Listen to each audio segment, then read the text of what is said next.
Hello everyone, कैसे हैं आप लोग। आशा करते हैं आप लोग घर पे सुरक्षित होंगे।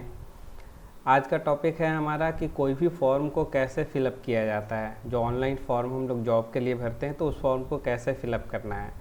तो चूँकि अभी कोई भी वैकेंसी नहीं आ रही है तो जो एग्जिस्टिंग वैकेंसी है उसी पे हम आपको बता रहे हैं। आगे बढ़ने से पहले आप हमारे चैनल को लाइक और सब्सक्राइब कर लीजिएगा ताकि वीडियो की नोटिफिकेशन हमेशा आपको मिलती रहे। तो सबसे पहले हम लोग गूगल पे जाते हैं। अगर आपके पास उस जॉब का वेबसाइट पहले से है तो आप डायरेक्ट लॉगिन कर सकते हैं। अदरवाइज अगर आपके पास नहीं है तो आप यहाँ से सरकारी result.com से जाके आप कर सकते हैं। यहाँ पे आपको मैक्सिमम जॉब जितने भी हैं वो सारा दिखाई दे देगा आपको।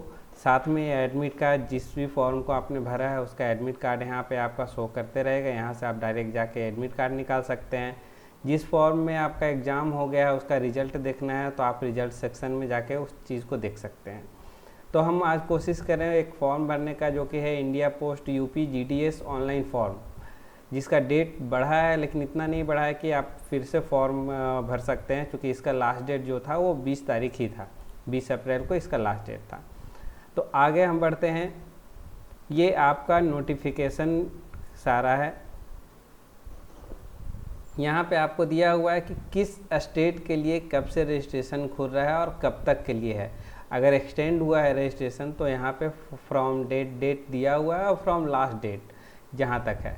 तो हम लोग अभी एक फॉर्म भरने वाले हैं, देखिए, जो कि 18/3 का एक दिखा रहा है। तो इसको भर कर देखते हैं, अगर हो जाता है तो बढ़िया है।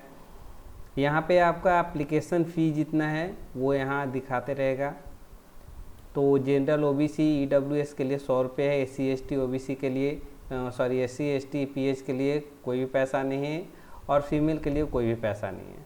यहाँ पे क्या है, आपका पोस्ट कौन से पोस्ट के लिए है, एज कितना से कितना होना चाहिए और एलिजिबिलिटी कितने, मतलब कितना क्लास तक आप पास होने चाहिए कि इस फॉर्म को भर सकते हैं आप। यहाँ वैकेंसी दिखा रहा है स्टेट वाइज कि कितना वैकेंसी आपका यहाँ स्टेट वाइज है। यहाँ जनरल के लिए कितना सीट है, ओबीसी के लिए कितना है, ईडब्ल्यूएस के लिए कितना है, एससी एसटी पीएच और टोटल ये कितना टोटल सीट हो गया, ये सारा दिखा रहा है आपका। यहाँ पे आपको क्या करना है, क्लिक हेयर, अप्लाई ऑनलाइन में क्लिक हेयर करना है। यहाँ पे आपका एक फॉर्म सामने आ जाता है। ये देखिए सामने लिखा हुआ है इंडिया पोस्ट ऑनलाइन ग्रामीण डाक सेवा इंगेजमेंट।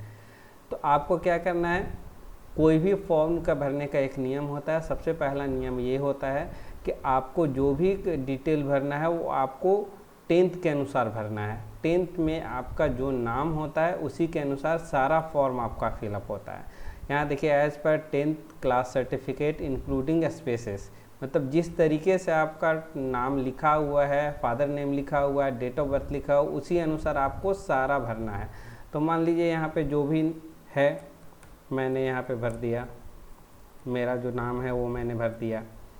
फादर नेम जैसे है आपका 10th सर्टिफिकेट के अनुसार ही होना चाहिए, तो उसके अनुसार मैंने इसको ही भर दिया।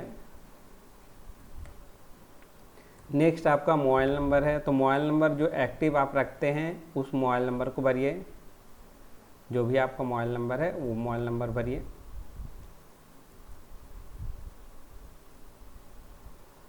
यहाँ पे आपका डेट ऑफ बर्थ हो गया। तो जो 10th के मार्कशीट में आपका डेट ऑफ बर्थ है वही आपको भरना है। आपको गलत नहीं भरना है, क्योंकि अगर आपका सिलेक्शन हो जाता है और उसके बाद आपका गलती पकड़ाता है तो फिर आपका रिजेक्शन भी हो सकता है। यहाँ पे जेंडर आप भर दीजिए। यहाँ पे आपको भरना है कम्युनिटी।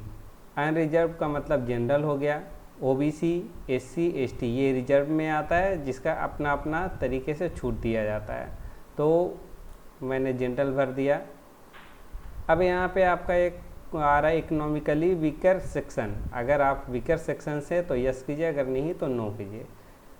नेक्स्ट आपका ऑप्शन आता है कि डिसेबिलिटी, अगर किसी तरह से आप दिव्यांग हैं तो आप यस कीजिए और इस फॉर्म को यहाँ पर से भरिए किस कैटेगरी में है। नोटिफिकेशन में आपका कैटेगरी दिया हुआ है, वो उसके अनुसार आप भरिए। आप नहीं है तो यहाँ नो भरिए। नेक्स्ट है आपका कि आपने कहाँ से 10th किया। तो 10th आपने जहाँ से किया उस जगह को भरिए।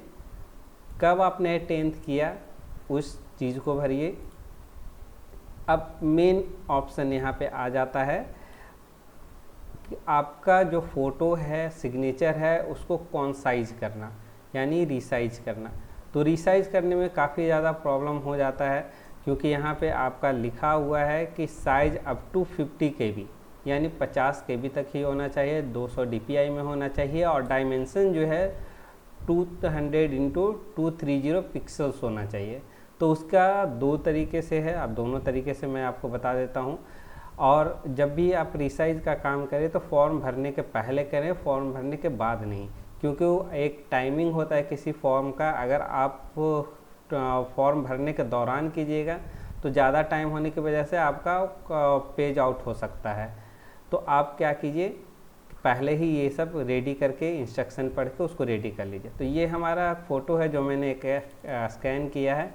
तो ये पूरा वाइट कलर में मैंने एक पेपर ही स्कैन कर दिया ताकि आप लोग को क्लियर पता चल सके किस तरीके से इसको आपको क्रॉप करना है। तो सबसे पहले आपको क्रॉप पे जाना है। याद होगा आपको कि 50 KB ही खोज रहा है, उससे ज़्यादा नहीं खोज रहा है। तो मैंने इसको यहाँ कर दिया, ओके किया और सेव किया। अब आपको देखना है ये कितना KB का हुआ है। तो यहाँ 23.7 KB का हो गया, और डायमेंशन जो है 335x390 हो गया। तो आप इसको डायमेंशन भी ठीक कर सकते हैं, या फिर आप चाहें तो इसको ऐसे भी अपलोड कर सकते हैं। क्योंकि आपका KB कम हो गया है तो आप डायरेक्ट आपका अपलोड हो सकता है। एक बार हम आपको अपलोड करके भी दिखा दे रहे हैं।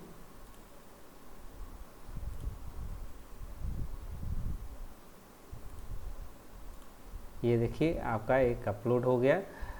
दूसरा चीज़ और आपको बताना चाहेंगे कि एक और मैंने लिया है यहाँ पे फाइल, जो कि है 194 KB। तो इसको अगर और मुझे छोटा करना है, क्योंकि जनरली हम लोग जब भी यूज करते हैं कोई भी चीज़ को तो वो MB के आसपास होता है। तो चलिए मैं इसको पहले MB में बना लेता हूँ।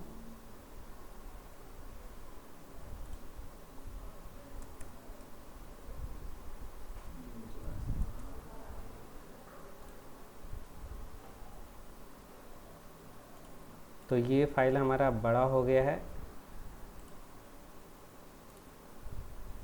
585 KB का ये फाइल हो गया है।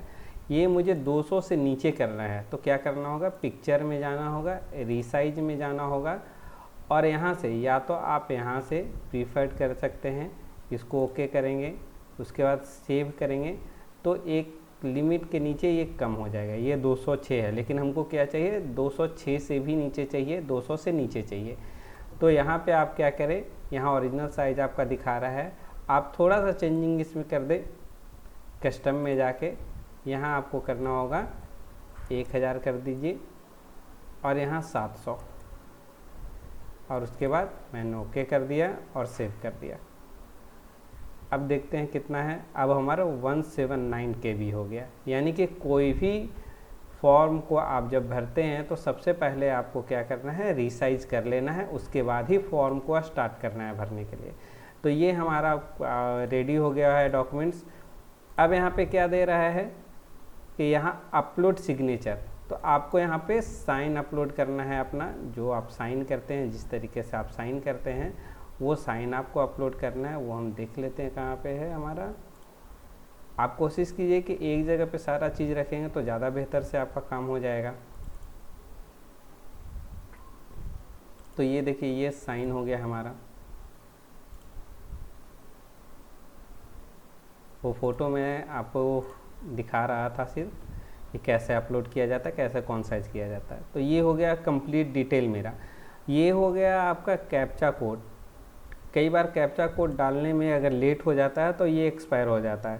तो कोशिश कीजिए कि आप पहले से जब फॉर्म भर रहे हैं तो सब चीज़ की जानकारी पहले से नोटिफिकेशन वगैरह देख लीजिए, ताकि आप आराम से कैप्चा कोड को तुरंत भर सकें, नहीं तो ये एक्सपायर हो जाता है।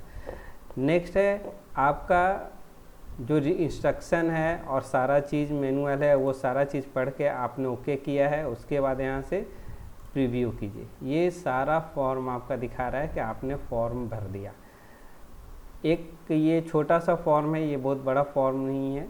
यहाँ से आपको फिर I have click the preview button and satisfied myself with the above entries made by me. जो भी आपने इसमें दिया है वो आपने सही से दिया, कहीं पे गलत नहीं दिया। अब यहाँ से आपको क्या करना है, सबमिट करना है। जैसे ही आप सबमिट करते हैं तो आपके मोबाइल पे एक मैसेज आएगा जिसमें आपका रजिस्ट्रेशन नंबर और यूज़र आईडी और पासवर्ड रहेगा। उसके बाद आपको क्या करना है, जैसे ही आप फर्स्ट पार्ट को सबमिट करते हैं, चूँकि अभी डेट है नहीं इसलिए लेगा नहीं ये, तो हम इसको सबमिट नहीं कर रहे हैं। तो फर्स्ट पार्ट में को सबमिट करते ही आपके मोबाइल पे यूज़र आईडी और पासवर्ड आ जाएगा। आपको क्या करना है, उस यूज़र आईडी पासवर्ड से दोबारा लॉगिन करना है और वहाँ पे पे ऑप्शन आएगा। पे ऑप्शन आने पे आपको किस चीज़ से पे करना है, इंटरनेट बैंकिंग से करना है, यूपीआई से करना है, जिस भी चीज़ से करना है, क्रेडिट कार्ड से करना है, डेबिट कार्ड से करना है, उस पर क्लिक कीजिए।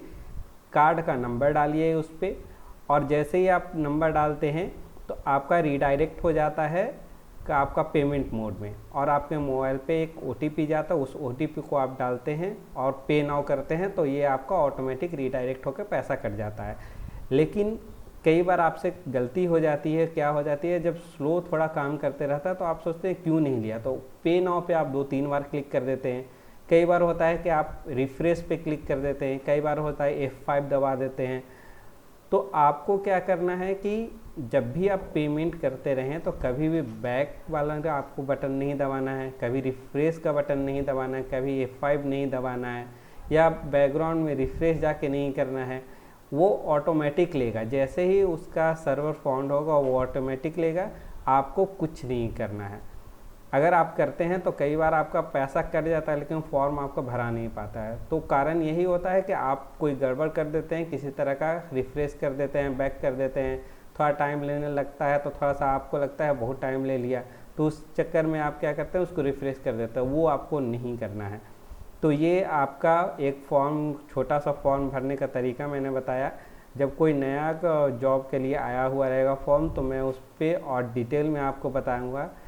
तब तक के लिए आप लोग इस पर ट्राई कर सकते हैं। Thank you and bye bye.